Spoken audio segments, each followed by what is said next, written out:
in search of better opportunities abroad.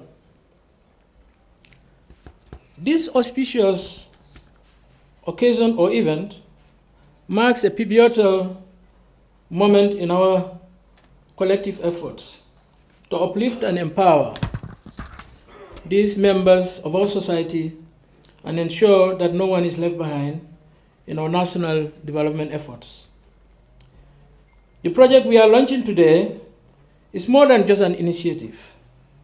It is a lifeline for many people, especially the out-of-school youth and women in rural areas who will benefit from livelihood support programs and social services such as health, nutrition, social protection, and education services that the project promotes.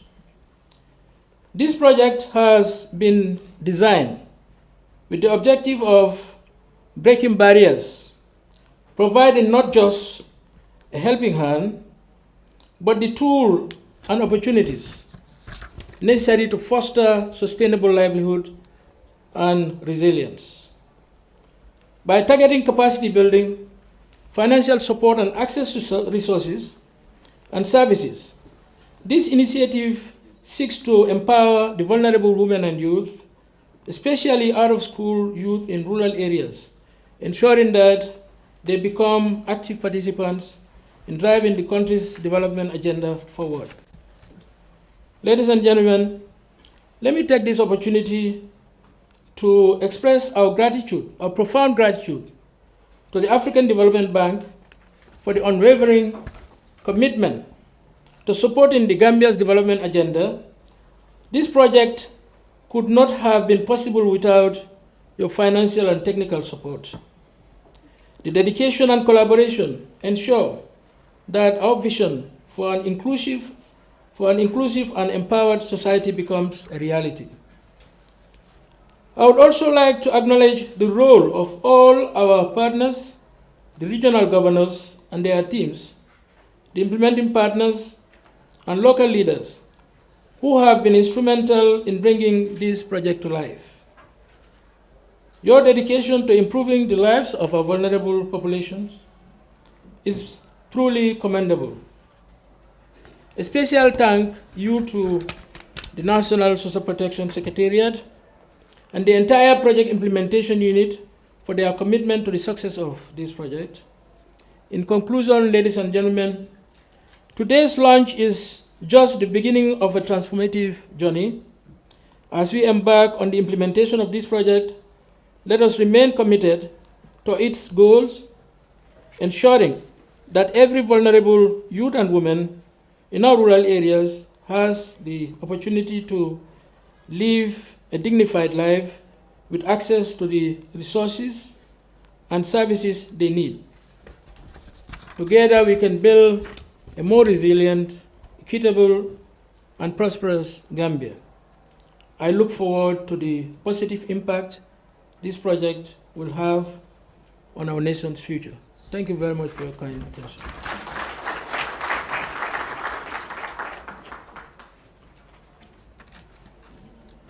Thank you very much for that very detailed welcoming statement, Mr. Traore.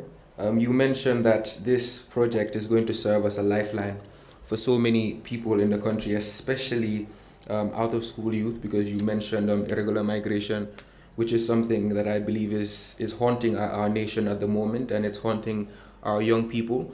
So a project like this, specifically in the targeted areas, I believe is going to go a very long way in giving our youth a lifeline, in code, which you said, which I believe is very, very important. So moving on, we would have a statement from the Deputy Director General for West Africa region and the Country Manager for the Gambia, Mr. Joseph Ribeiro from the African Development Bank. Mr. Ribeiro will actually be joining us online. I believe he's ready, so if you can just tilt your seats a little bit to the left, and we'll have this statement from Mr. Ribeiro. Mr. Ribeiro, thank you very much for joining us, and over to you. Ladies and gentlemen, the Country Manager for the Gambia and the Director General for West Africa. to take the floor today on behalf of the African Development Bank Group as we gather to mark the official launch of the Vulnerable Youth and Women Support Project in the Gambia. This moment is significant not only because of the project we are inaugurating, but also because of the lives we aim to positively impact through our collective efforts. At the African Development Bank, as you know, our mission is to spur sustainable economic development and social progress across our continent. We firmly believe that true development can only be achieved when no one is left behind, in particular when opportunities reach every young person striving for a better future and every woman aspiring to make a difference in her community. This project, which focuses on the empowerment of vulnerable youth and women, perfectly aligns with that mission and could not come at a better time, as was said by the previous speaker. Today's launch is more than the beginning of a project. It is the start of a journey towards unlocking the potential of young people and women across the Gambia. This initiative is designed to equip them with the skills, knowledge, and resources they need to create sustainable livelihoods, contribute to economic growth, and become agents of change within their communities. I'll rely on the task manager, Aminata, who is there with you physically, to go on the specific objectives of the project. From the management side of the bank, let me just highlight that this project would not have been possible without the invaluable collaboration of our partners, especially the government of the Gambia, local organizations, the Line Ministry for Gender, the community leaders, and all stakeholders who have come together with a shared vision. Hence, I would like to extend our heartfelt gratitude to each of you for your dedication, your vision, and your tireless efforts in bringing this project to fruition. So on that note, let me conclude reaffirming the African Development Bank's commitment to support initiatives that drive inclusive growth and development across Africa and especially across the Gambia. Together we are stronger, and together we can build a brighter future for the Gambia where every young person and every woman could thrive and succeed. Thank you very much.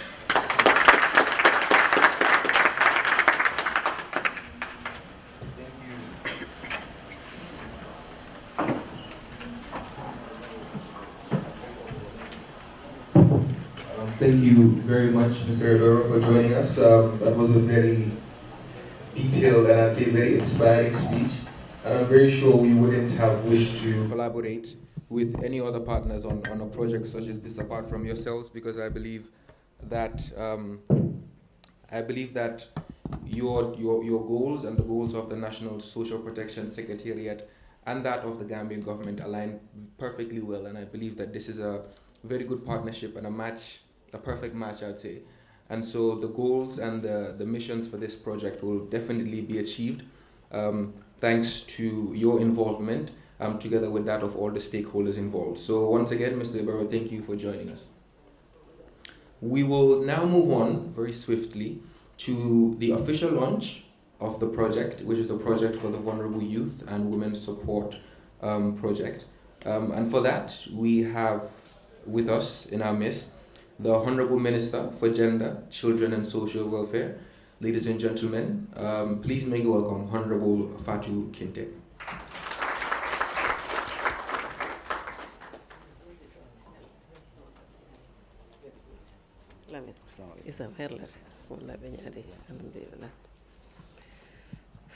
Good morning. This statement I'm about to deliver is the statement of the Vice President, who could have joined us today due to other official missions. And the statement reads: Honorable Cabinet Ministers here present, the African Development Bank Team Mission, represented by Mrs. Aminata Tarawale,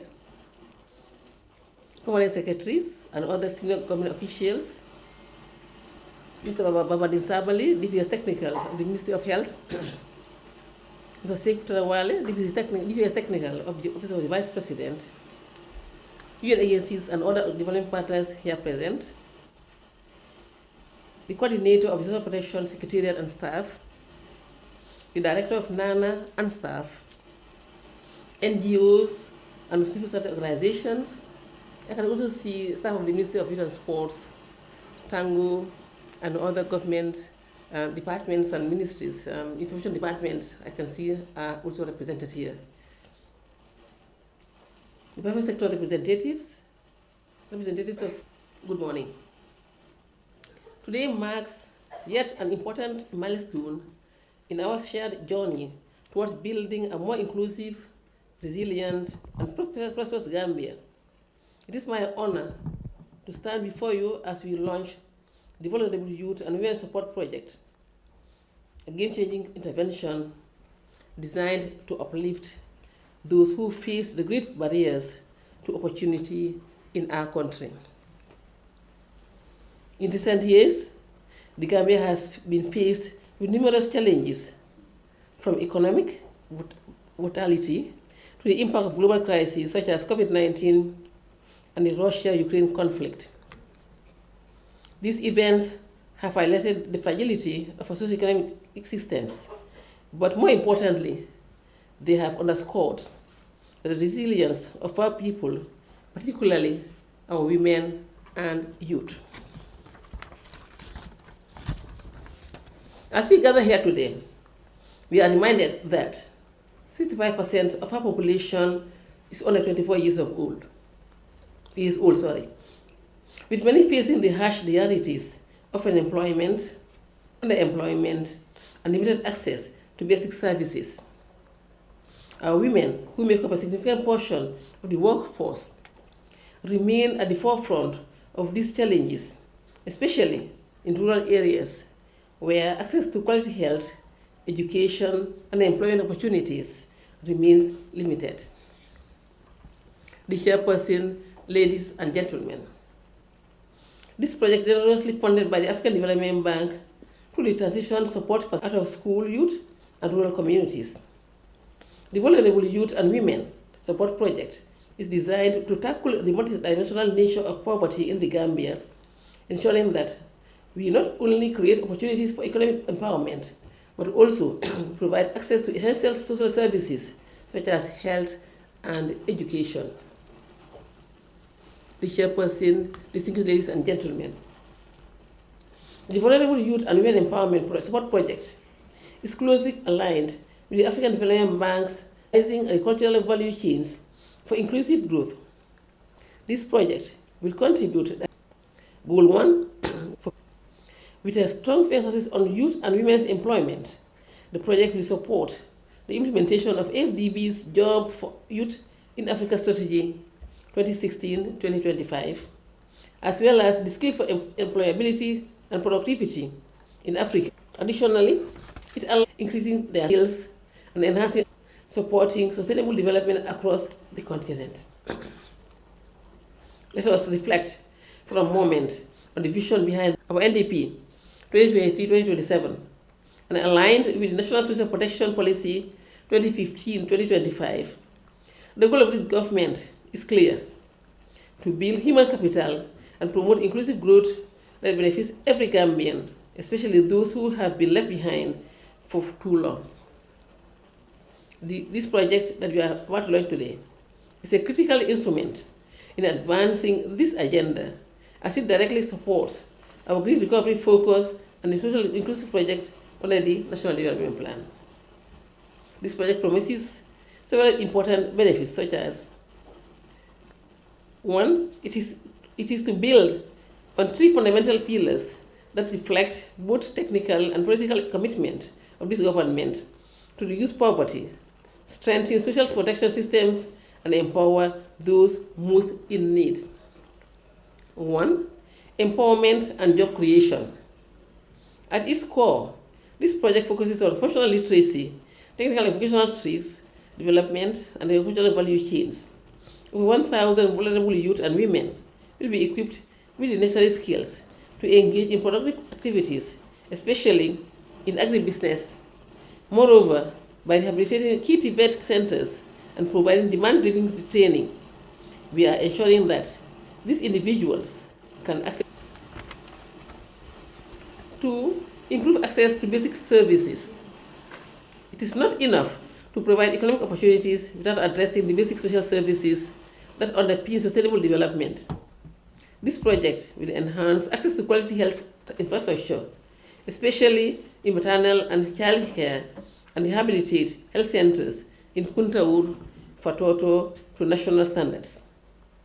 This will directly contribute to reducing maternal mortality, improving nutrition, and ensuring that our rural communities can access the health care that they need. The project shall extend support to early childhood development centers and the Diabugu, Caroline, and Karantaba villages, which are critical not only in terms of positively impacting on the physical and psychological development of young children, but also in ensuring that women, especially mothers, have the time and space to engage in productive economic activities for their economic empowerment. 3. Institutional strengthening and sustainability. This project will also strengthen the National Social Protection Secretariat by enhancing its capacity to coordinate, monitor, and evaluate social protection initiatives in the country. This is a vital step in institutionalizing social protection as a permanent fixture of our governance, ensuring that our most vulnerable are protected, not just at times of crisis, but also as a matter of state policy. This commitment is reflected in the National Social Protection Policy, which envisions an inclusive, integrated, and comprehensive social protection system by 2035. The chairperson, ladies and gentlemen, these pillars align closely with our national development priorities, including those of the National Agenda Policy and the National Youth Employment Strategy, underscoring our commitment to gender equality, youth empowerment, and economic transformation. Distinguished ladies and gentlemen, this project is a demonstration of the political will of this government to address the root causes of poverty and inequality. By focusing on vulnerable populations, the project embodies our commitment to inclusive growth, ensuring that economic opportunities are not limited to a few, but are extended to those who need them most. It is also in line with our international commitments, including the Agenda 2063 of the African Union and the Sustainable Development Goals, particularly SDG 1, no poverty, SDG 5, gender equality, and SDG 8, decent work and economic growth. Through this project, we will be addressing key drivers of fragility in the Gambia. As identified in the Gambia Fragility Assessment, with unemployment, inequality, and limited access to basic services are major sources of vulnerability. By tackling this head-on, the project will play a crucial role in building resilience and promoting social cohesion while reducing the pressures that drive irregular migration and other destabilizing factors. The chairperson, ladies and gentlemen, I would like to extend our deepest gratitude. We have no doubt strategies to combat poverty, inequality, and social exclusion in the Gambia. However, distinguished ladies and gentlemen, you must remember that this is just the beginning. The success of this project depends on our collective efforts, from local communities to government agencies, from development partners to civil society organizations.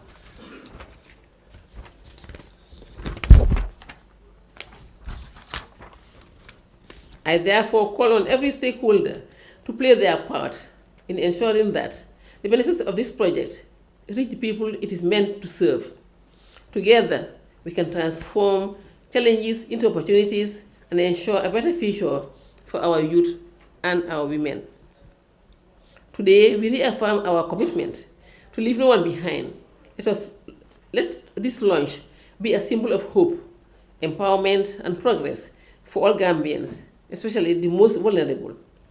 As we embark on this journey, let us remember that when we empower our youth and women, we empower the whole nation.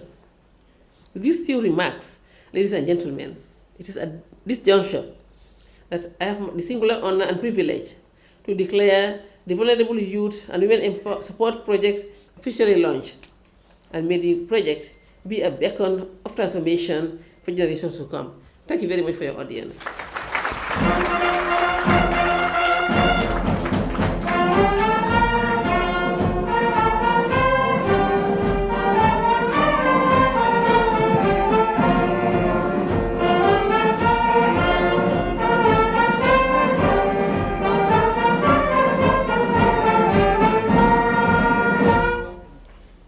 Thank you for that, Honorable Fatou Kinte, and thank you for the police ban as well. She mentioned a lot.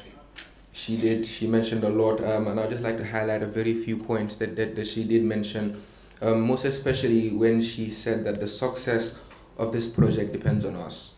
The success of this project doesn't only depend on the implementing body or the funding body as well. It depends on all Gambians, because this is for us. And so if we take it up as one of our own, if we take it up that, okay, if this project is successful, it's going to help us, it's going to help our Gambian people, I believe that this is something all of us should take up upon ourselves, take up the responsibility, either directly or indirectly, and make sure that this project works, not only in the targeted areas, but all over the country as well. So thank you for that, Honorable Fatou Kinte. That was very inspiring, I'd say. You also mentioned that the majority of our population is made up by youth and women, and I believe as a nation we should be very scared if the majority of our population is threatened or vulnerable. And so for that, I think we have to take it upon ourselves, and I'd say the first step, which is being done very well by the NSPS, to make sure that the vulnerable population, which is the majority of our population as well, are being catered for and being taken care for. And so once the majority of our population is no longer vulnerable, I think that's a very good sign for us moving forward as a country. So that's it for the first part of this session, or the launching of the project. We will now step out for the official group photo for the launching. I believe that would be done at the entrance, just by the flags, if I'm not mistaken. So all of us can just take about 5-10 minutes to go out, take a quick group photo, and then we will come back in for the panel discussion. Thank you all.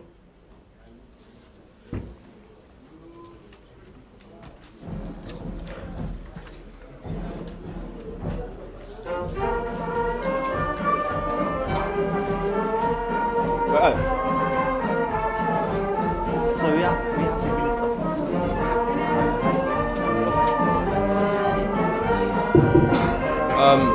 Excuse me, ladies and gentlemen. I would like to plead that we let the Honorable Minister make her exit first, and then we leave.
So,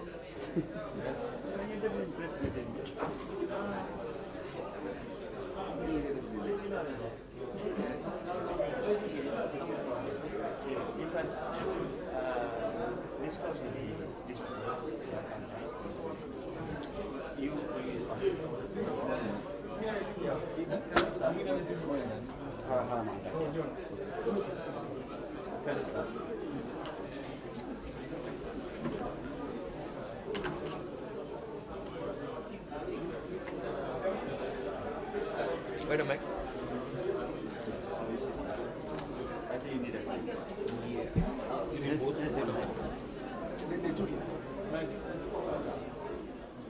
The other one as well. Maybe for the purposes. so this one will be for.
Maybe you can start.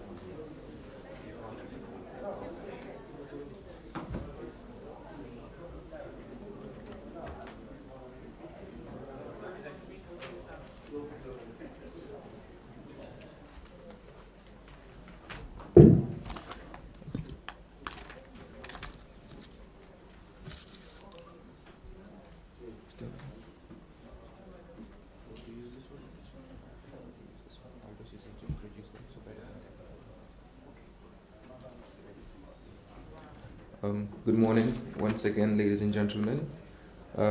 We are now about to start the panel discussion. Apologies, we had to swap the media briefing with the panel discussion, so we just had to alter the program guide a bit. So we're about to start the panel discussion now, and members of the panel, we will be joined by the national coordinator, that is the project coordinator for the National Social Protection Secretariat. That is Mr. Momodu Diba. Can we please give him a round of applause? Thank you. We'll also be joined by the Director of Planning from the Ministry of Health. Thank you. We will have the General Manager from the National Enterprise Development Initiative, that is NADI. We will also have a representative from NANA, which is the National Nutrition Agency.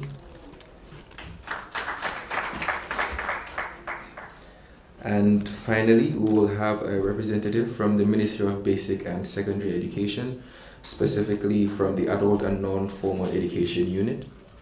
Could you please join us?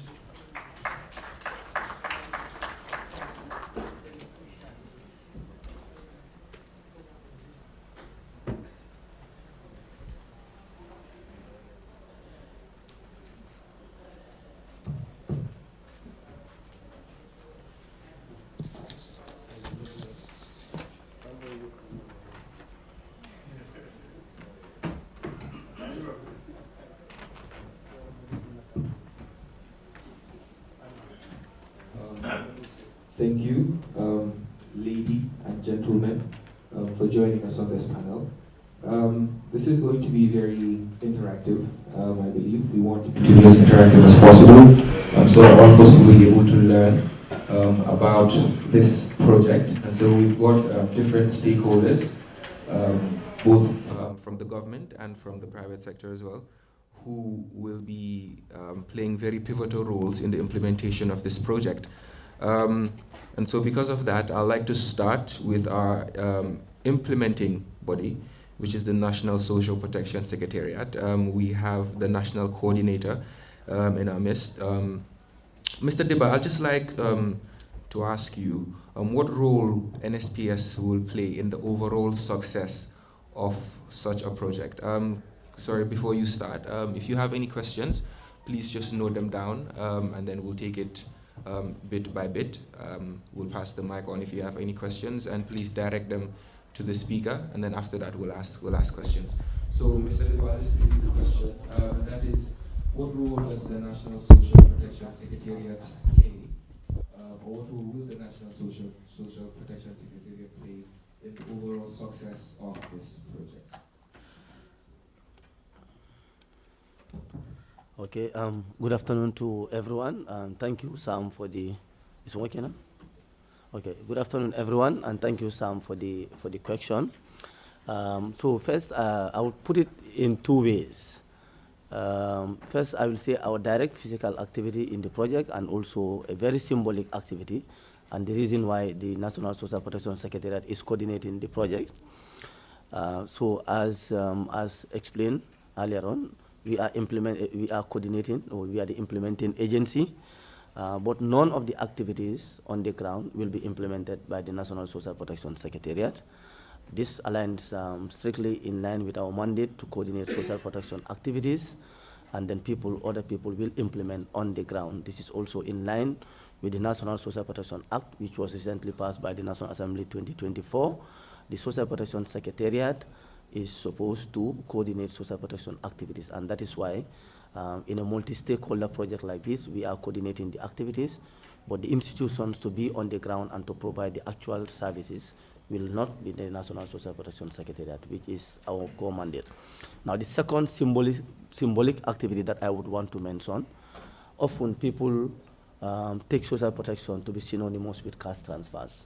So cash transfer is one of many social protection interventions. And with this project, what we are trying to show to the Gambian people and also everyone involved is to say social protection is not only to give you fish, it's also to teaching you how to fish. Now, this is social protection priority 3 of the National Social Protection Policy. It says that to improve the lives and livelihoods of the economically active population. I think most of the speakers mentioned about approximately 60% of the population to be within a very good range to be considered economically active. Now, you can have cash transfer programs for vulnerable groups or also for poor households, but the household group that are economically active and they don't have opportunities, what do you do with them?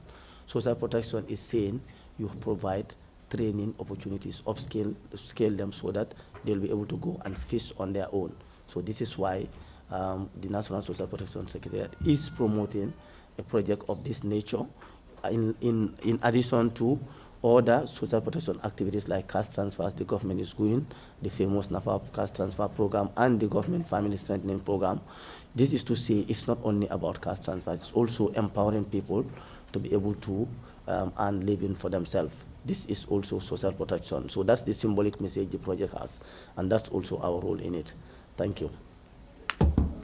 Thank you for that, Mr. Dibba. Just a follow-up question. You mentioned that you will not be, the NSPS will not be on the ground implementing these projects. But as the implementing body, how are you going to monitor the progress and make sure that the body is actually implementing the projects on the ground, keep up to the standards that you want? So that's why the project is staffed with consultants or specialists. We have a gender specialist to ensure that we are in line with gender mainstreaming issues. We have environmental specialists.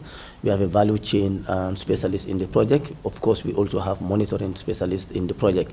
So our role is to make sure that the different implementing partners on the ground are implementing the project in accordance with the project documents, and above all, they are meeting the stated policy objectives of government in terms of empowering people to have skills to be able to Of course, in terms of the rehabilitations, the Ministry of Works, which is the government ministry for infrastructure development, will do the supervision. We don't have the technical know-how to do this, so they will backstop the secretariat and provide all the technical advice on the civil works.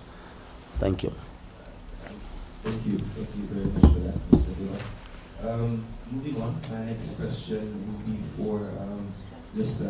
Yahya Jammeh, who's the Director of Planning and Development. Mr. Jammeh, thank you for joining us.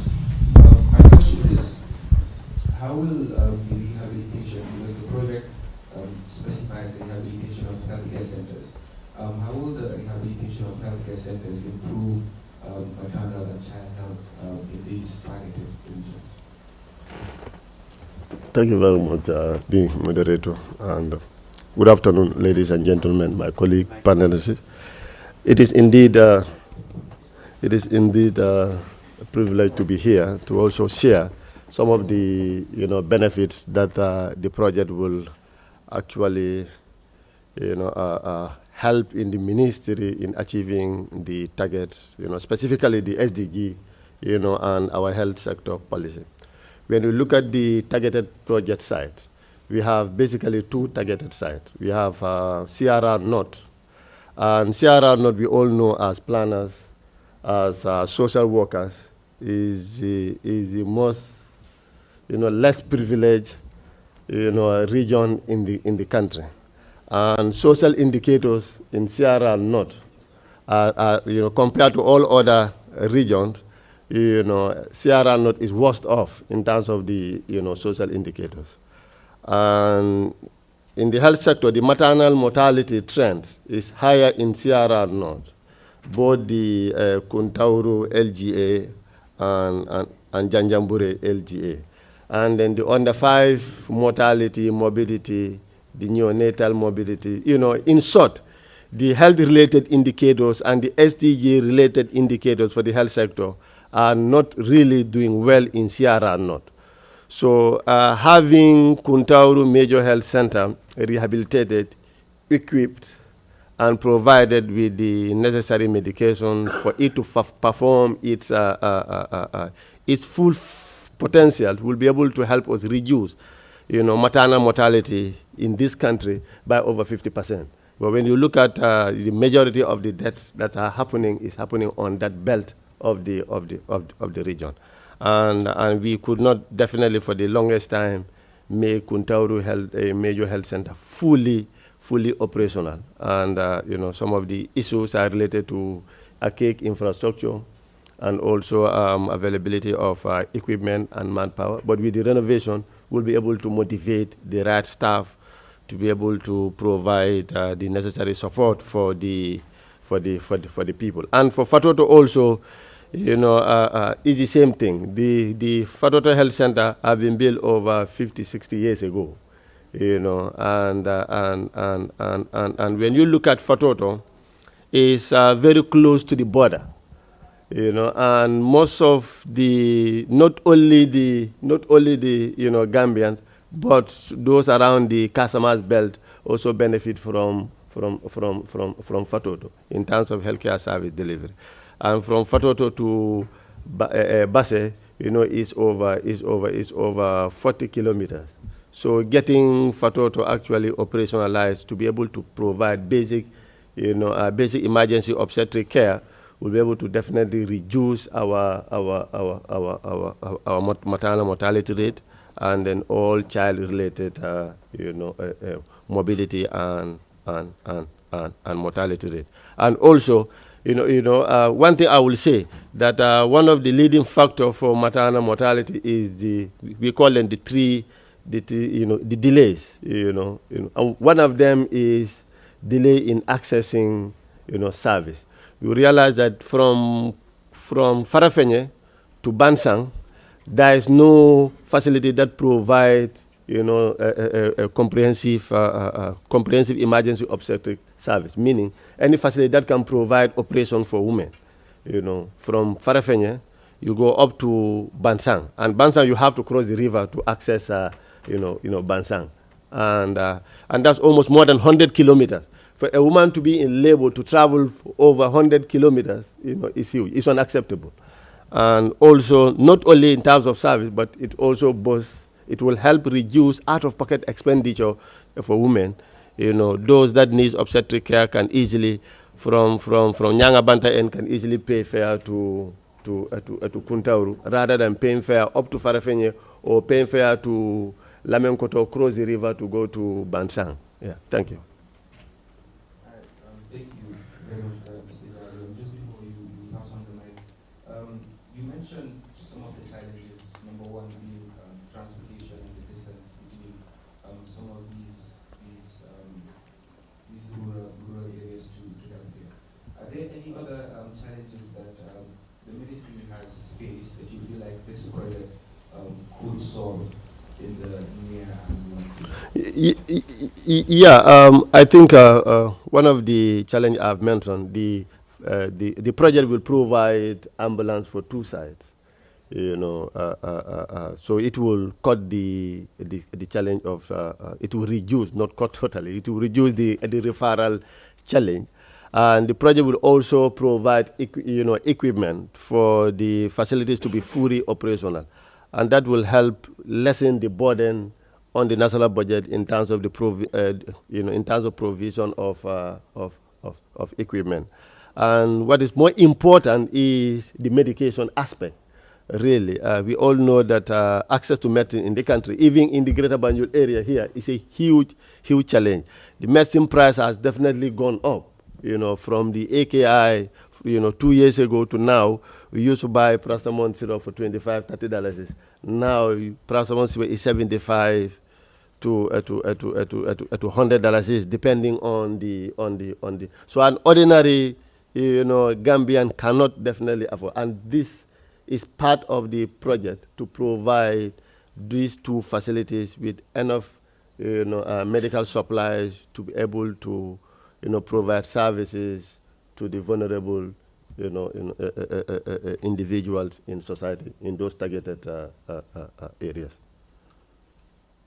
Thank you very much for that, Mr. Jaju. Moving along the line, I'd like to address my next question to Lisa Kamara from NEDI. NEDI focuses mainly on entrepreneurship and so on. So what support will NEDI provide to vulnerable women and youth in these targeted areas when it comes to training them on entrepreneurship and business and so on? All right, thank you. Good afternoon to you all. Yes, so under the project, we are tasked with the responsibility of implementing activities on the component 1 and 1.2 of the project, which is access to productive equipment and non-financial services.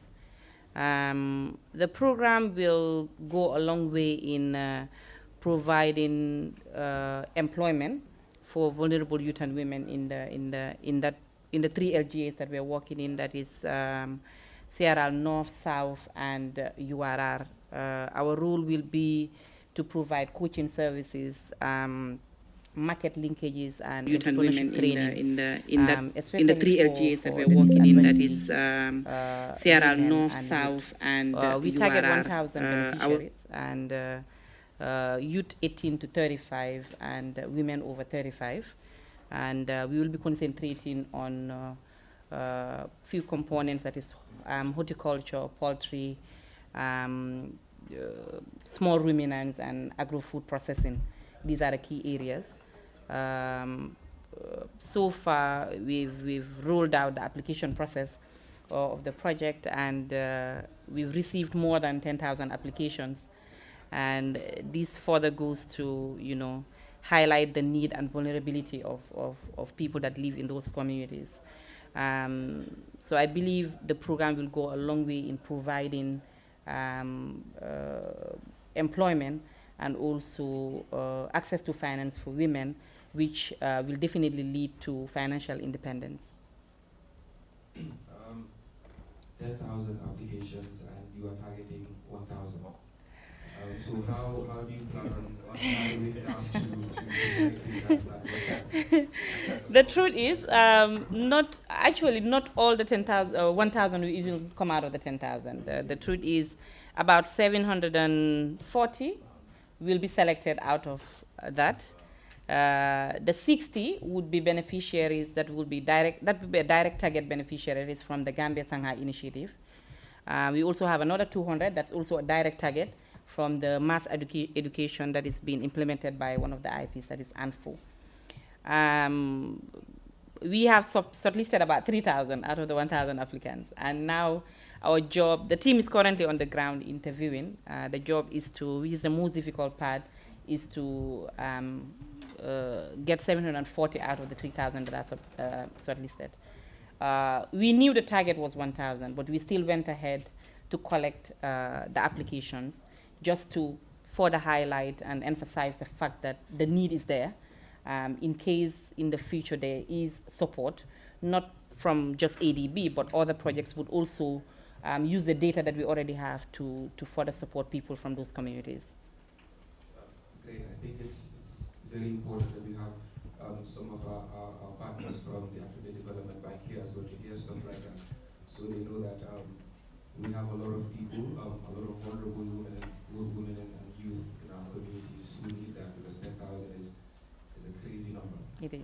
So I just want to find out, what's the selection criteria that the team on ground at the moment is using to select? For youth 15 to 35, women over 35, you have to be a Gambian.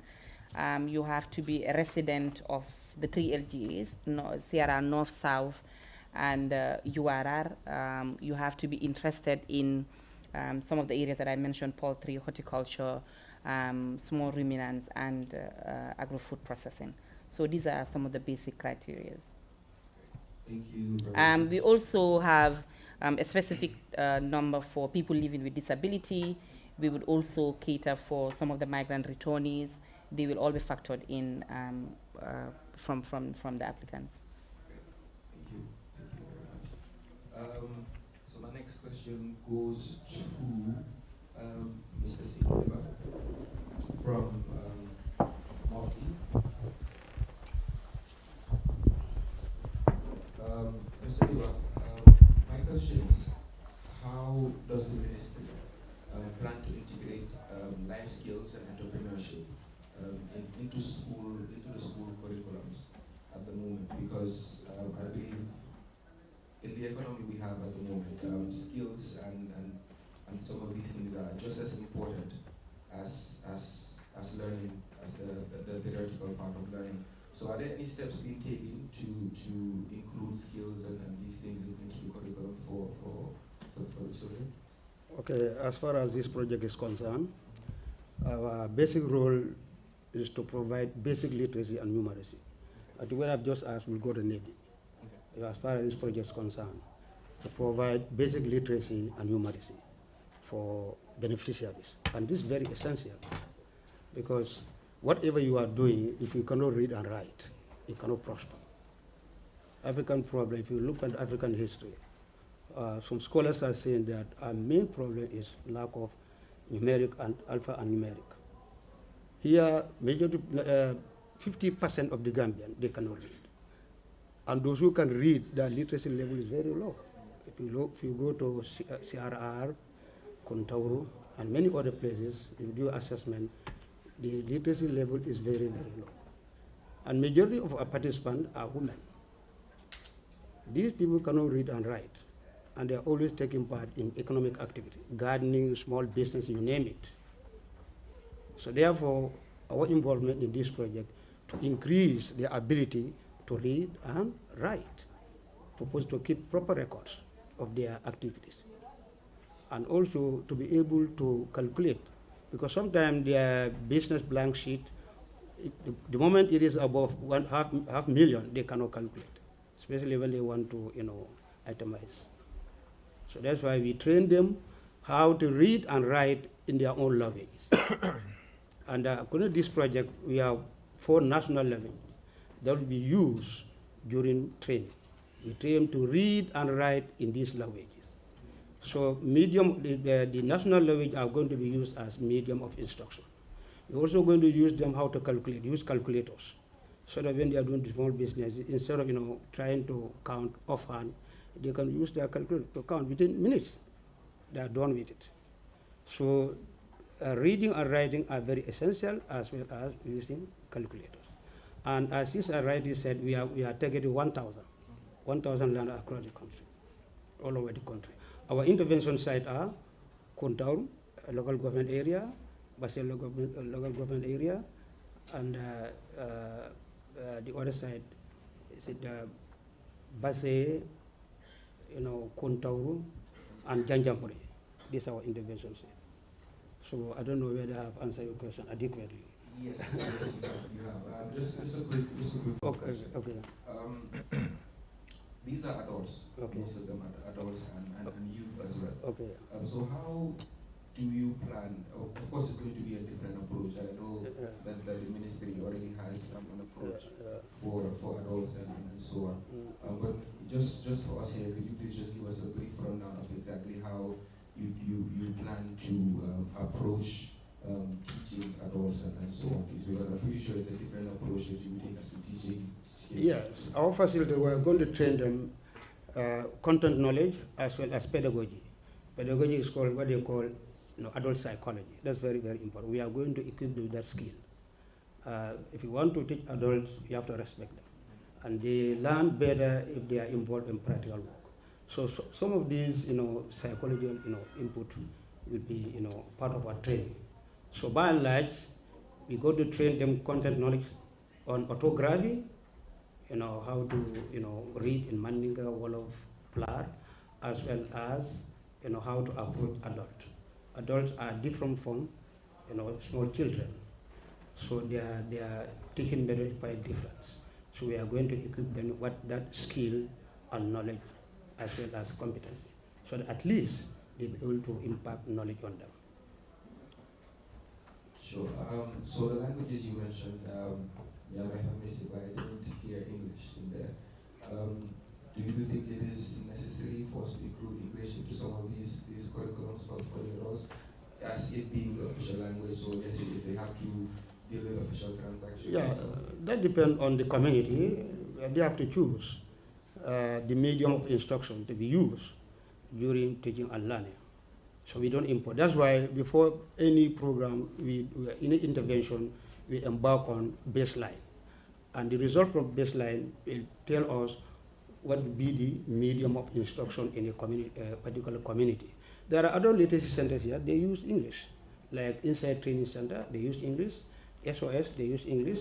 But if you go to other centers across the country, they use national languages. So that depends on the participant, their choice of language. Sure. Thank you very much. Thank you. My question is answered. Yeah. We'll go on to Mr. Fofana now, who is the acting executive director of NANA. Mr. Fofana, I'd just like you to tell us how the mandate of NANA correlates with that of this project, because the project makes mention of addressing access and improving nutrition in these targeted areas. So how does the mandate of NANA and that of this project, how do they correlate? Thank you very much, Mr. Moderator. Good afternoon. Good afternoon. So it appears the room is all alert. Huh? You are alert because you have some nourishment that is enabling you to sit comfortably, listen, and engage. The role of NANA is to promote better nutrition. Better nutrition will help to build the human capital that we are yearning for. And this project is one of the projects that is trying to build the human capital of this country, particularly focusing on the vulnerable. There are several factors that affect our national status. One of which is access to adequate, diversified diet. access to social services, food insecurity, limited knowledge, socio-cultural practices, all these are factors that affect our national status.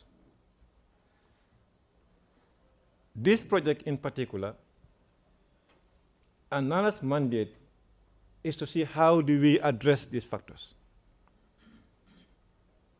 To address these factors, we have to look at the society as a whole.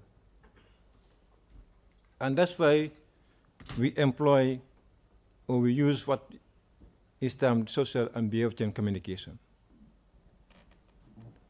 That is a process that tries to ensure we inform, educate, communicate, advocate, engage, and empower to build resilience, particularly for those that are vulnerable.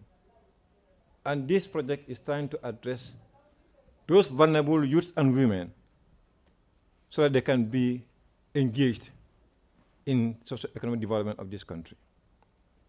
To help us do that, we outlined some activities that the project is going to support. One of which is to develop the necessary tools that will help us to engage in social behavior and communication by developing scripts and spots that can be aired on TVs and radios to inform and educate people about adopting desirable behaviors. We also do some capacity building by training stakeholders on the importance of nutrition, on the importance of things that can address their vulnerability. We will also conduct a series of radio and TV programs to highlight some of the critical aspects that this project is trying to improve to address vulnerability. Of course, we will do coaching and mentoring to see that what we have trained people, what we advise people, are they doing it, and are they doing it in the right way? In that case, we will address this project's objective, but also NANA's mandate in trying to improve the internal well-being of the Gambians. That is our role in this project. Great, thank you for that. Now, this might be maybe how you will work together with NEDI, because they will be teaching individuals on certain entrepreneurship, such as agriculture being one of them, and so on. So, nutrition and agriculture, I believe, go hand in hand. So, maybe you can pass the mic back to Madam Kamara. I just want to know, do you guys have anything in place maybe to specifically on nutrition as you're teaching these individuals about agriculture and entrepreneurship and so on? Maybe do you focus on teaching them about these are the nutritional crops or plants that you should probably invest in if you're planting, or it's mainly just investing into products and plants that will yield interest without complementing the work that NANA is doing when it comes to nutrition? Yes, for the poultry, horticulture, and small ruminants, we have experts that are going to handle each of those areas. For the agro-food processing as well, I think that is where we would be more, we would go more in depth when it comes to nutrition. We have an expert that is also going to handle that. So definitely that is considered. And for the agro-food processing, we will be focusing on nutrition, like you shared, quality assurance, and standard. Thank you. If I may just add, yes, the work of what NEDI does and what NANA will do will complement each other. In our behavior change communication modules, we have a module on agriculture, entrepreneurship, and financial literacy, maternal and child nutrition, gender-based violence. This together will help us to improve the resilience. But this cannot be done in isolation. We have to ensure that we partner, you synergize, and complement each other for a bigger impact. So anytime you're doing anything on financial literacy, you include people who are much more familiar in that aspect. So NEDI can be brought in to support that.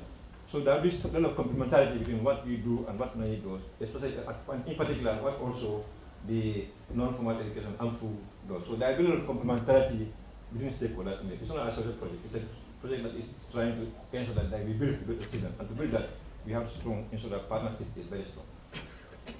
Thank you. Thank you for that. I believe my question is answered. I'd like the mic to go all the way back to Mr. Diba.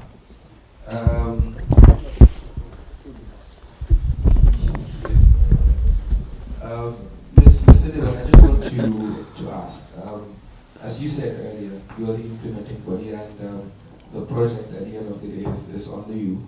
So I just want to know, are there any key performance indicators that you would use at the end of this project to monitor or determine how successful this project is?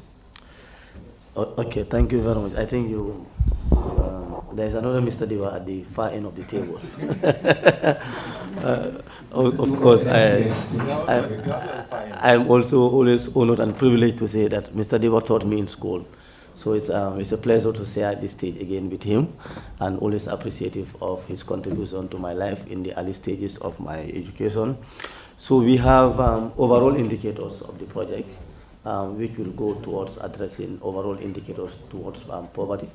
Of course, it's difficult to measure poverty over a short period of time, but all the indicators are geared towards improving socio-economic indicators in the regions, the very reason why they were chosen in the first place. For example, if you listen to Jibril mention about the indicators in health in those regions, so the project is expected to contribute to those overall high-level indicators at that level. Of course, at the institution level, for example, NEDI and others, they will also have their indicators to test whether the training was successful or not.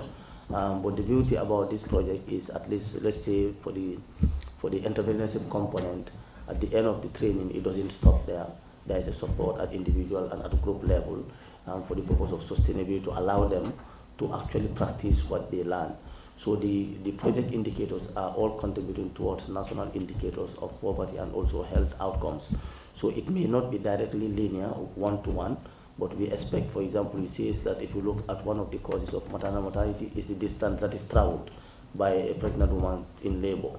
Now, if you reduce that, you may not necessarily to say, okay, because of the project, we have reduced maternal mortality to this, but it will contribute. So if you look at socio-economic indicators in a country, it's difficult to pinpoint to one exact intervention that improves it, but there are different interventions that will all move towards it. So in terms of health indicators at the regions, we expect that the project will contribute. In terms of reducing poverty, of course, if you are training people to be self-employed, you are moving in a direction where you are expected to reduce the amount of poverty, because this is the reason why these regions were chosen. So we believe that the project's indicators will be among many interventions that will go along, that will go to improve these overall socio-economic indicators. Definitely we have indicators and then we will check, but the broader ones will be difficult to check against the project ending one-to-one because of the way they are measured and structured. Thank you. Thank you very much, Mr. Diba. Now going back to Mr. Jibril Jaju from the Ministry of Health. We made mention and we focused on maternity on the first part during my first question. But as the Ministry of Health, I believe there are also some other very pressing health issues that are affecting young people in particular in the Gambia, to be specific, sexually transmitted diseases and so on. So as the Ministry of Health, do you have any plans on educating specifically the youth, because I believe they are the ones most, not necessarily most vulnerable, but I'd say they are the higher percentage of the people suffering from STDs recently in the country. So for these rural areas, do you have any plans on educating the youth and women on STDs and how they can abstain and how they can protect themselves from these? Yeah, thank you very much, moderator. I must say that diseases, especially in the Gambia, I would say that there is a correlation between the level of education and the and disease outcome. Meaning, the more educated an individual is, the less likely he or she will fall a victim of, for example, maternal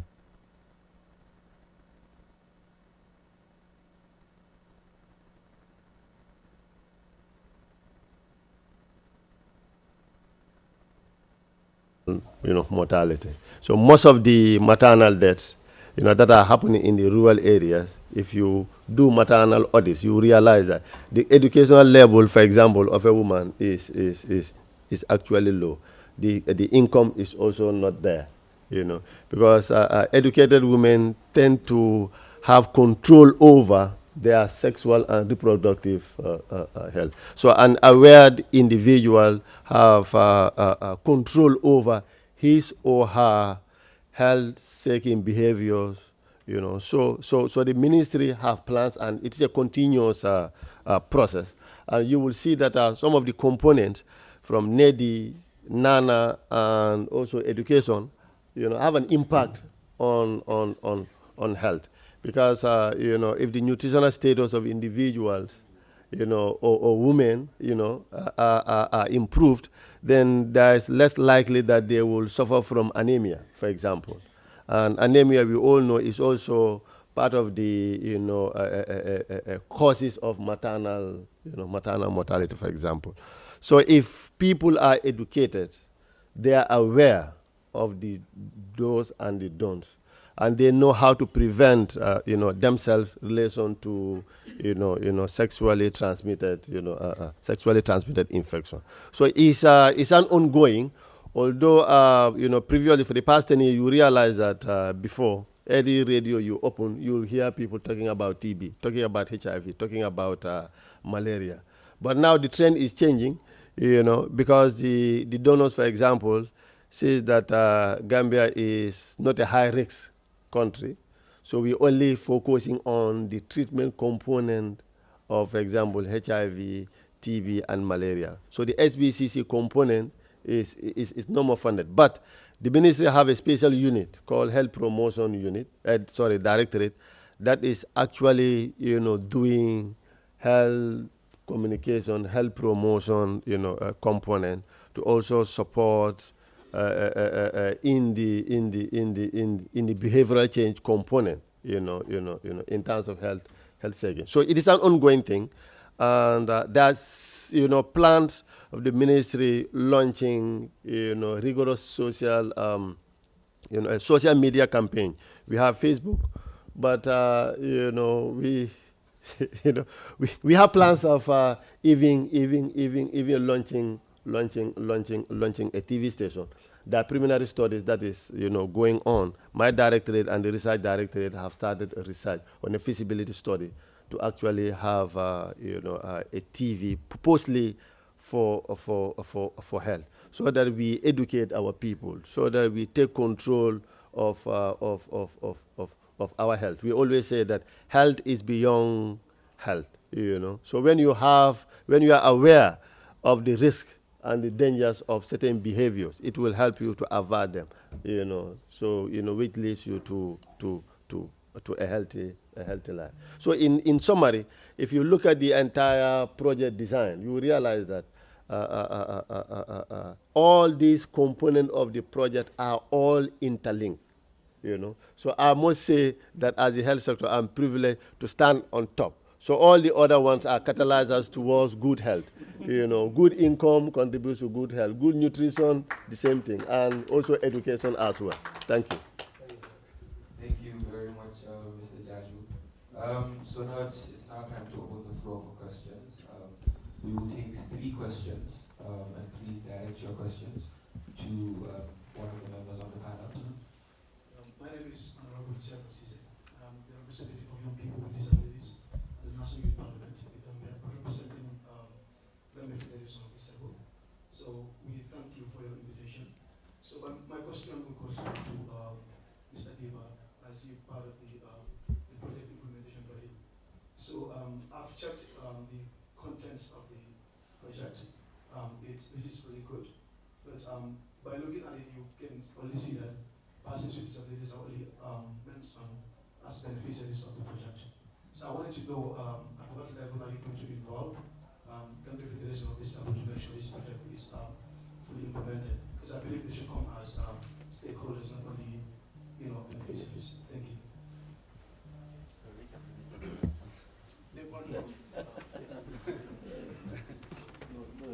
Maybe that's not. If it is tough, I can. forward it to somebody else. So, okay, thank you very much for the question, and also thank you for honoring the invitation to come and attend the launching. In terms of the structure of the project, I don't know how you see it, but I saw that in my view, we are in the best part, which is a beneficiary. But nonetheless, the way the project was structured is that the ones that will implement the project, they constitute part of the governance structures, because they'll be organizing activities to be implemented on the ground. So there's a national steering committee, and the national steering committee comprises the ministries where these ministries are under, because they're implementing it. So they basically, what they do is they set the policy directive of the project to see. Just like I was saying, at the national level, these are our targets, high-level indicators in terms of poverty, access to health, or whatever. And they just ensure that the project is in line, because every project in a country must be in line with government policy and government strategic objectives. So at the steering committee level, they ensure the project is focused in terms of government policies on health outcomes, on creating job opportunities, and also in terms of infrastructure access for health. So that's the way it's structured at this steering committee. Now, below this steering committee, we have technical implementation committee, which is the institutions that are on the ground implementing. They discuss challenges that they are facing on the ground. I think we recently have one where all of them came with difficulties in terms of being able to come up with, do their job properly. And the objective of the forum is to address the challenges as they are coming. Yes, definitely the people with disabilities are classified under the beneficiary group, but that's basically, at the time of design, that's what we thought that the most important thing was to ensure that people who are with physical disabilities also benefit part of the project. Just like someone said along the line, disability doesn't mean, of course, inability. So we have to create the opportunity for them also to participate. But also, I would say that it's also a good comment, and we can look into it in terms of any opportunity that comes, probably in the phase 2 days, in terms of bringing disabilities into governance structures. But as it is, this is the way the project is designed. Maybe we can take that as an oversight if that's the case, but we believe that they should benefit from the project. Thank you. Yeah, allow him. So, I think it would be ideal. No. I also want All right. to from this end, your association was consulted. We even distributed specific forms to members of your associations and representatives in the region. And I would say in each of the LGAs, for example, Sierra North, we have 1,033 shortlisted applicants. And out of the 1,033, 30% are people that identified as people that live that are PWDs. So they are targeted. If you ask your federation president from your office here, he was handed over forms, and at regional level we had contact persons that were given the forms, and they have applied. So I can tell you that from the shortlisting, I think in every LGA we had over 500 people that identified as people living with a disability. So they definitely factored from this end.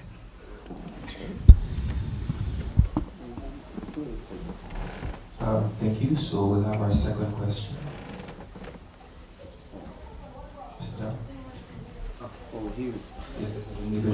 Yes, I just wanted to make something very clear.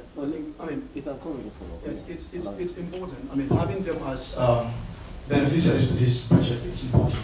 But technically, I mean, none of those ministries or institutions outlined have, firm idea on how to support persons with disabilities on the ground. Because many times, projects, can be implemented perfectly, but persons with disabilities will not be able to participate effectively because personnel being trained to implement these projects in regions have less idea on understanding disability and how to support them to participate effectively. So for me, having them as an institution coming up as to be outlined as stakeholder would be very important. So they can be able to give technical support and advice to any other institution trying to implement some of these projects in the regions. Because you talk about giving them 30% of them coming as beneficiaries, but how trained are your personnel in terms of implementing this project? How are you going to support someone with visual impairment? How are you going to support someone with hard hearing? So these are some of the things that we're trying to look at, as for private sector projects, we can talk to them, but for anything that has to do with the government, I think that is need to consider, persons with disabilities, not only as workshop beneficiaries or project beneficiaries, but be part, implementation body. That will make it very effective. That is my point of concern. Thank you. Thank you very much for that, Honorable. Mr. Jao, I believe there's a gentleman back there who had his hand raised. Yes, him. Okay, let me give it to Chairman.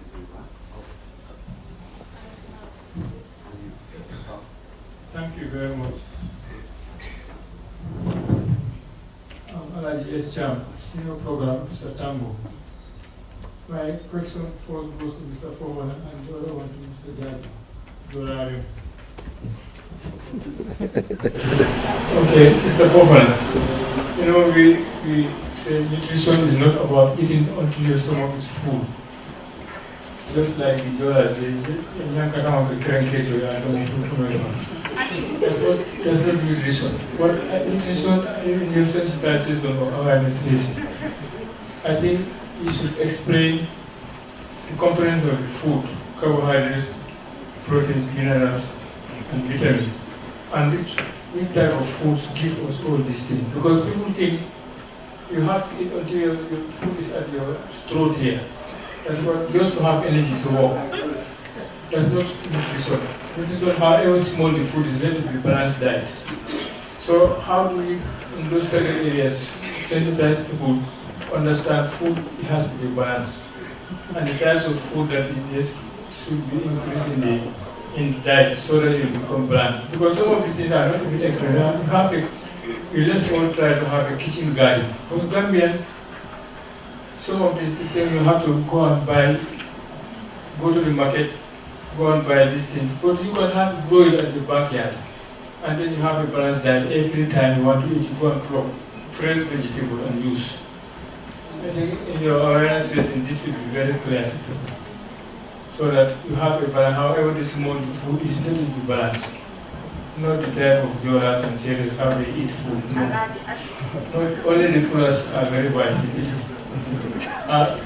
The other question goes to Mr. Jadu. HIV is a case, still exists in this country. But since COVID-19 came, people tend to forget what is HIV. And you have adolescent boys and girls, they are more vulnerable. They are very active in sex. Unsafe sex is very critical.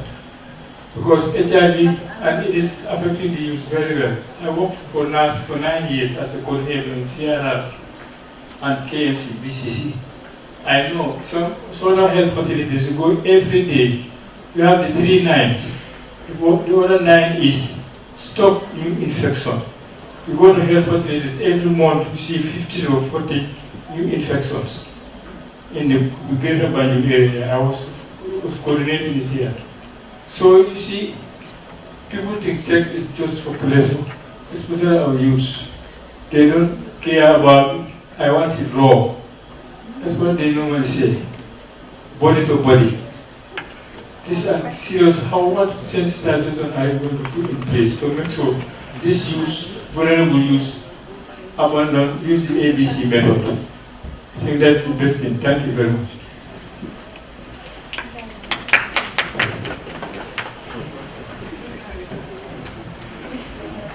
Thank you, Mr. Chairman. You've got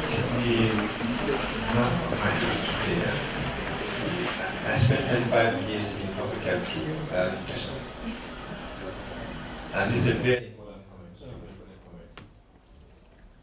In our education programs, we factor the importance of food and the composition of the food that make healthy nutritious life. Because food is important. But every food has nutrients that has a role to play in our body. But all the food that we eat has 3 critical importance in our body. 1, the food that we eat gives you energy to do all kinds of activities. 2, it helps you to grow and develop. And 3, it helps to protect you from disease and infections. That is the role of food that you eat. Every kind of food that you eat has to play this kind of role. But different food has different nutrients that help you to achieve these three fundamental importance of food. So our education focus on diversifying diet, not forgetting about the food should be safe and hygienic. So in our communication campaign, we develop materials that help us to promote diversified, healthy, nutritious diet. And this is going to continue. Because we know we are dealing with people. And those people have habits that are to be changed. If you look at our food habit in this country, there is a lot to be changed. But who decides what is prepared in the farm? So that's why in our SPCC, we don't only focus on an individual, but we need focus on the entire household. So that everybody has common understanding of the role of food and the type of food they should eat. Because different people have different needs for different foods. So that's what we used to do in our campaign. So we have a series of materials that are available to support the idea of balanced diet. Now, we are not talking about balanced diet now. Because it's difficult to have balanced diet. There's only one food that is balanced. And that's breast milk. To have balanced diet is difficult, but we need to have diversified nutritious diet. And that's why our focus is. Thank you very much. So on the brief comment, my son mentioned, Fulas are my, I'm there for, and Cham, probably he's from Cham and Nyanija. That's where I did my earlier career as a public health professional. It is true that AIDS still exists, but compared to other countries, Gambia is still, very low in terms of the prevalence, and that's why, as I said earlier, external support is not putting more money on SBCC. It's unfortunate, but I think we can actually get the pandemic to a lesser prevalence rate below 1%. We have been 1%, 0.9 for quite a while. We could definitely bring it down to 0.5 if we have implemented the rigorous campaign. But unfortunately, also, the 395s, we are not yet. We have not met the 395s. The 395, one of the 95 is those living with HIV/AIDS know their status. 95% of the population, of HIV positive know their know their status. So, how many of us have tested for the past 5 years about, HIV? Probably a negligible, amount. So people don't want to actually do tests to know their status. And that's the first 95%. So which means there should be an outside population testing, a massive population test. Every individual in the Gambia should go now and do a test to know your status. So once that is known, then we have the other 95, which is all those that are positive, 95% of them are enrolled. But even now, those that are tested, we still have denials. Because it is not compulsory to enroll somebody to undergo HIV treatment. People are tested positive, but they still deny, and they don't want to. Or what they will do is they go to Senegal and do the treatment there. Or so we still have that denial, in our population. So that is also affecting the. It is true, the new infection is also rising. The population is increasing. That's why we are still at that 0.9. That doesn't mean that we are not having new infection. No, the new infection is still coming. Although we are still 0.9% in terms of the prevalence rate. Yes, but HIV-1 is but still now when you add both of them together, we are not up to more than 1% in terms of the So the estimated population for people living with HIV is around 30,000, for example, in the Gambia. but less than that are put on treatment. So I'm not a HIV specialist, I'm a planner, you know, but I'm using the statistics that I am using in my planning to also, bag your argument or the problem. It is a problem, really, but we need to first establish our status. We need to go and do massive testing. Thank you. Third and final question.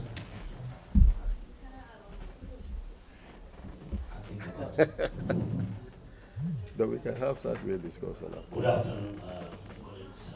Good afternoon, panelists. My question goes to my boss, Sekou Diba. We understand that the program targets vulnerable youths, and perhaps I think this may cover children or students that are already out of school. So if the program is perhaps going to target them through this literacy and numeracy program, is there possibilities, to streamline them into formal education system? That's the question I want to inquire. Thank you very much.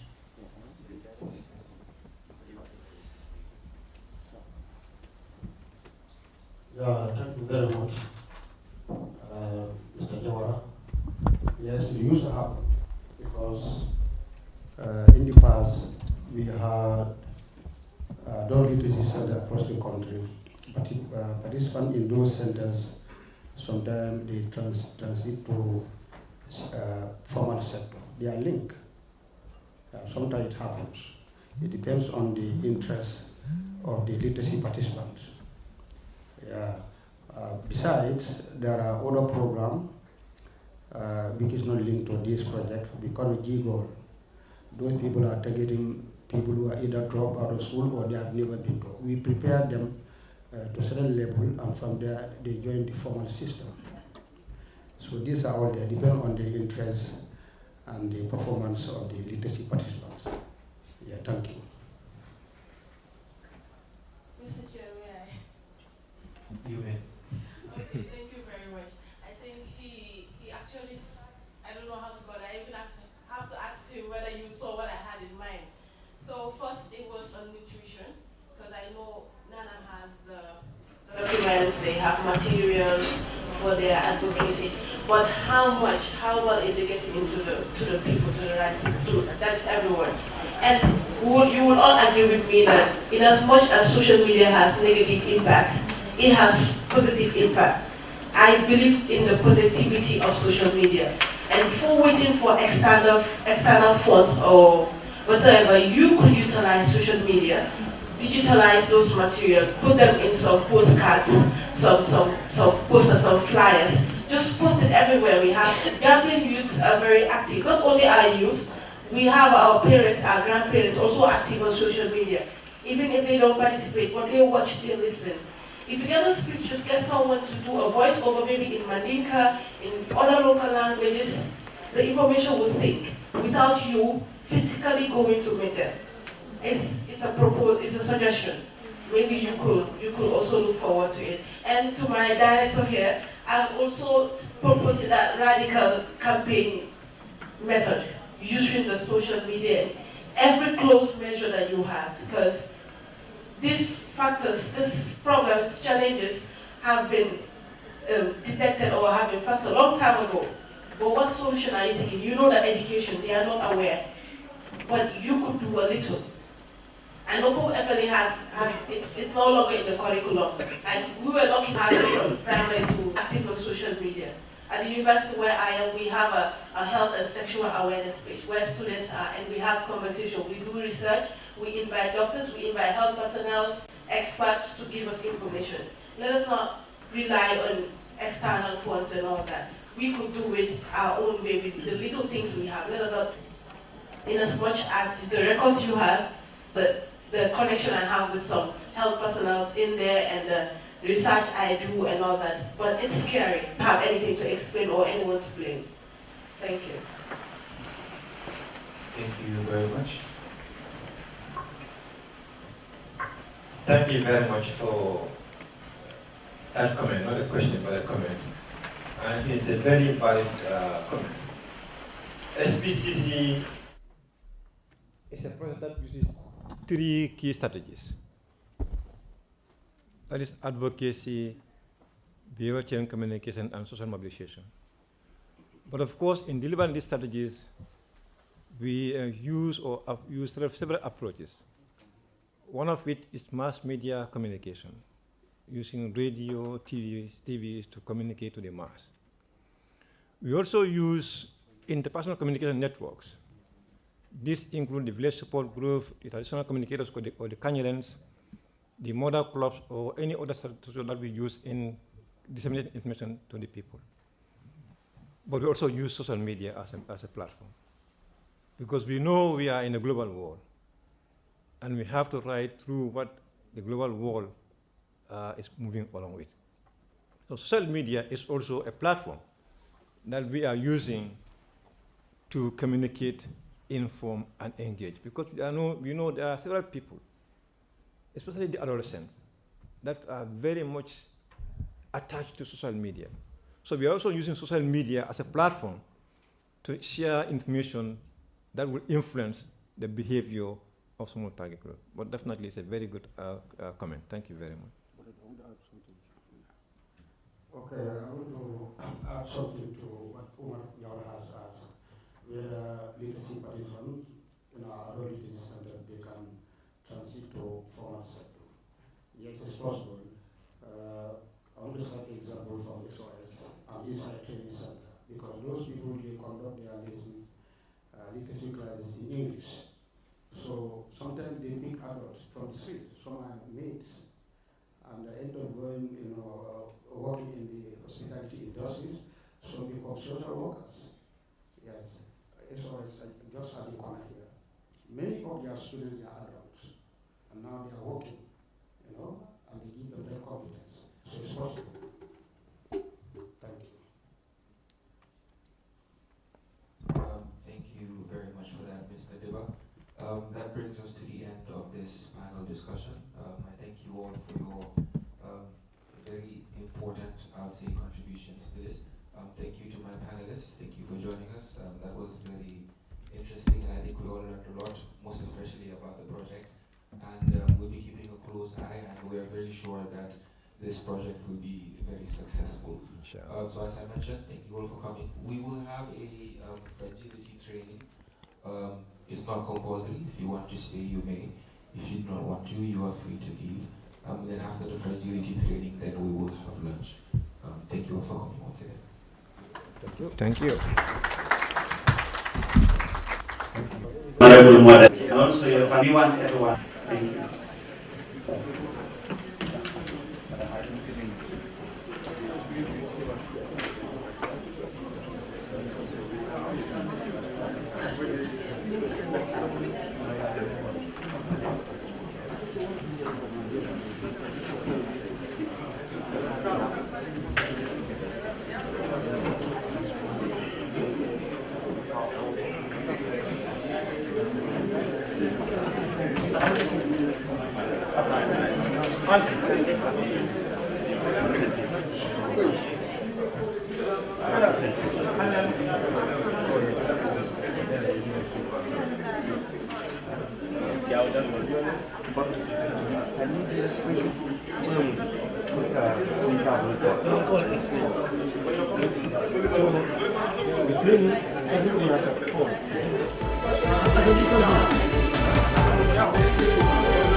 We are back again to bring you another brand new edition of the Good Morning Africa program right here on Africa TV. Place bi ko jox la amat problème du area am rek man loolu la len wax. Ministry bo am na fa ñoo xam ne bay nañ ba bëgg a dee te ay masters leen am te ñu ci ministry bi. ndax soo gisee nguuri Afrique ñu bañ a wàcc lu ne yaa xam moo di bari ñun soo seetee sub-région fii Gambia moo gën a cher fuel diggante Gambia Sénégal $15 difference $16 difference